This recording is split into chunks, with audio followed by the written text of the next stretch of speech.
Prune ചെയ്യാൻ ഉപയോഗിക്കുന്ന scissor അല്ലെങ്കിൽ വേറെ എന്ത് ടൂൾ വെച്ചിട്ടാണോ നമ്മൾ മുറിക്കുന്നത് അത് അണുവിമുക്തമാക്കിയതിന് ശേഷം മാത്രമേ പ്രൂണിങ് ചെയ്യാൻ പാടുള്ളൂ. പ്രൂണിങ്ങിന് മുന്നായിട്ട് അത് എന്തെങ്കിലും സാനിറ്റൈസറോ ഡെറ്റോളോ വെച്ച് ക്ലീൻ ചെയ്യണം. പ്രൂൺ ചെയ്യുമ്പോൾ നമ്മൾ ചരിച്ച് ഒരു 45 ഡിഗ്രിയിൽ ആംഗിൾ കട്ടാണ് ചെയ്ത് കൊടുക്കേണ്ടത്. നമ്മളിപ്പോൾ നേരെ വെട്ടിയാൽ എന്താ സംഭവിക്കുകയെന്ന് വെച്ചാൽ അതിൽ വെള്ളം നിന്ന് പിന്നെ അതിൽ ഫംഗസ് അറ്റാക്ക് ഉണ്ടാവും. അതുകൊണ്ടാണ് നമ്മൾ ചരിച്ച് വെട്ടി കൊടുക്കുന്നത്. അപ്പോൾ ആ കാര്യം നമ്മൾ ശ്രദ്ധിക്കണം. ഇനി പ്രൂൺ ചെയ്തതിന് ശേഷം ആ ഭാഗത്ത് ആൻറ്റിഫംഗലായിട്ടുള്ള എന്തെങ്കിലും തേച്ച് കൊടുക്കണം.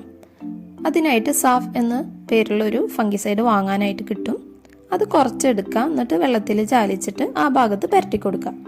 അല്ലെങ്കിൽ നമ്മുടെ വീട്ടിലുള്ള മഞ്ഞൾപ്പൊടി ഉണ്ടല്ലോ, അതിന് നല്ല ആൻറ്റിഫംഗൽ പ്രോപ്പർട്ടി ഉണ്ട്. അതും ഇങ്ങനെ പേസ്റ്റ് രൂപത്തിലാക്കിയിട്ട് തേച്ച് കൊടുക്കാവുന്നതാണ്. ഇനിയിപ്പോൾ ഇതൊന്നും ചെയ്യാൻ പറ്റിയില്ലെങ്കിൽ നമ്മുടെ കയ്യിൽ ക്ലിയർ നെയിൽ പോളിഷ് ഉണ്ടെങ്കിൽ അതൊന്ന് 2 കോട്ട് അവിടെ